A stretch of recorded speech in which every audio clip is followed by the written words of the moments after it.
semuanya, perkenalkan nama saya Vina Melia, NPM 1220419, Prodi Manajemen dengan konsentrasi Sumber Daya Manusia.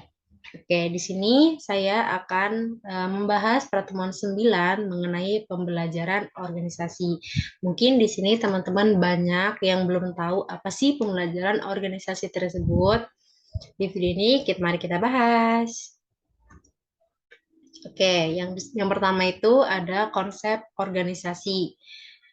Konsep organisasi yaitu proses pengembangan performa karyawan dalam organisasi secara kontinu untuk meningkatkan kapasitasnya dalam mengatasi setiap tantangan dan perubahan yang berlaku sekarang. Lalu ada pembelajarannya nih, merupakan proses untuk mendapatkan pengetahuan yang dilanjutkan dengan aktualisasi. Oke, di sini ada 5 tingkatan organisasi pembelajaran. Yang pertama itu ada berpikir sistematis secara keseluruhan terhadap interaksi antara unsur dalam batas lingkungan tertentu yang bekerja untuk mencapai tujuan.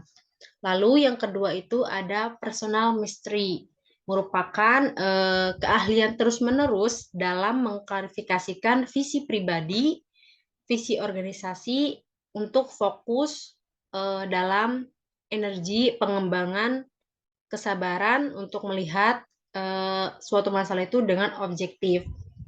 Lalu yang ketiga itu ada mental model. Yang dimaksud dengan mental model yaitu dimulai dari penguasaan pribadi yang tinggi dalam keadaan hidup yang selalu mau belajar. Lalu yang keempat itu ada membangun visi bersama.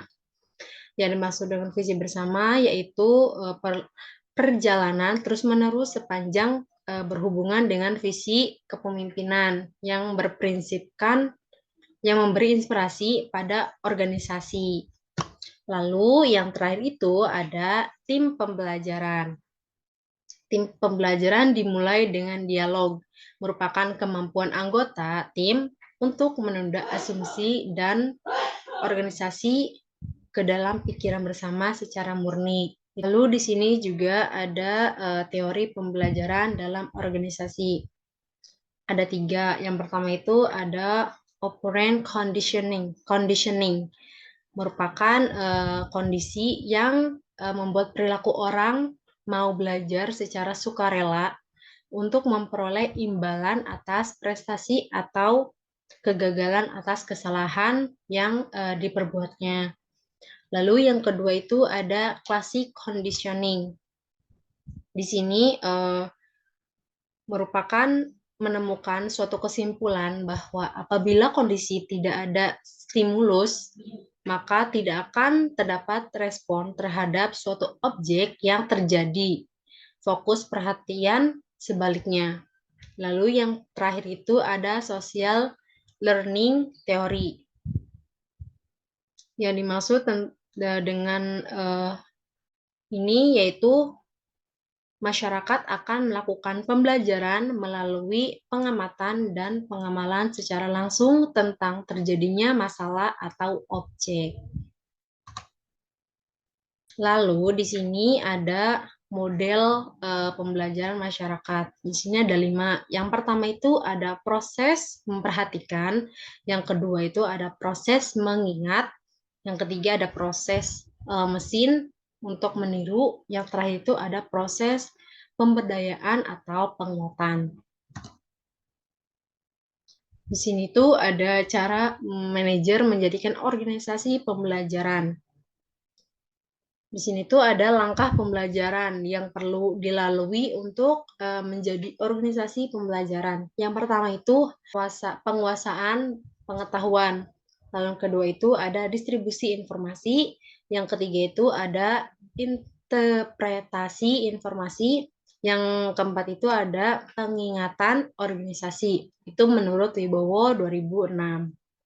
Lalu di sini juga cara dalam menjadikan organisasi pembelajaran menurut Wibowo juga 2006 Yang pertama itu ada pembelajaran analitis, yang kedua ada sintesis, yang ketiga ada eksperimental, yang keempat itu ada interaktif, yang kelima itu ada struktural, dan yang terakhir itu ada institusi nasional.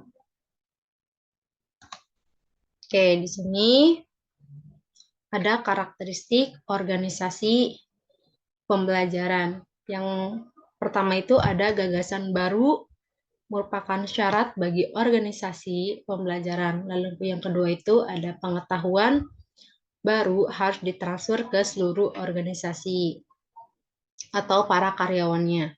Lalu yang ketiga itu ada perilaku organisasi harus berubah sebagai hasil pengetahuan baru. Itu merupakan menurut Wibowo 2006. Lalu di sini ada strategis organisasi dan hambatan pembelajaran. Organisasi pembelajaran membutuhkan komitmen pada organisasi dan perlu menghilangkan 3 penghalang belajar, yaitu berpikir pragmatik, kompetitif, dan reaktif melalui perubahan cara berpikir dengan cara memiliki knowledge menyeluruh, memiliki peran penting dalam komunitasnya, memiliki kemampuan bahasa menjelaskan dan menerima perbedaan pendapat. Itu menurut Kaufman dan Sachs 1994. Lalu di sini juga ada survei pembelajaran organisasi. 20 sampai 40% itu 21 sampai 40% itu organisasi perlu melakukan pembenahan besar-besaran untuk menjadi organisasi pembelajaran. Lalu 40 sampai 60% itu organisasi telah memiliki beberapa karakteristik dalam menjadikan organisasi pembelajaran. Lalu dalam 60 sampai 80% organisasi telah memiliki dasar yang baik untuk menjadi organisasi pembelajaran. Lalu 80% sampai 100% ini organisasi telah memiliki karakteristik untuk menjadikan organisasi pembelajaran. Di sini juga ada resistensi dan solusi pemecahan masalah dalam pembelajaran organisasi. Di sini ada yang pertama itu ada anggota organisasi tidak sadar menolak pembelajaran. Di sini ada 4. Yang pertama itu ada fokus pada fragmentasi daripada sistem. Kedua itu ada menekankan kompetisi di atas kerjasama. Ketiga itu ada salah dalam kompetisi. Lalu yang keempat itu ada menjadi reaktif daripada kreatif dan proaktif. Lalu juga ada dalam menghadapi resistensi terhadap pembelajaran di organisasi. Perlu ada tindakan nih. Di sini ada 3 tindakan. Yang pertama itu ada proses penyadaran tentang perlunya adanya kebutuhan perubahan. Lalu yang kedua itu ada perubahan memperkuat adanya daya dorong atau daya ungkit. Lalu yang ketiga itu ada membawa kembali organisasi pada keseimbangan baru. Ini juga ada 3 kunci dalam membangun organisasi. Yang pertama itu ada membangun komitmen pada pembelajaran. Lalu yang kedua itu ada bekerja mengeneralisir gagasan dengan dampak. Lalu yang terakhir itu ada bekerja untuk membangkitkan dan dampak. Oke teman-teman, sekian materi pertemuan 9 tentang pembelajaran organisasi. Semoga ilmunya dapat bermanfaat bagi saya sendiri dan untuk kita semua. Jangan lupa like dan see you. Bye-bye.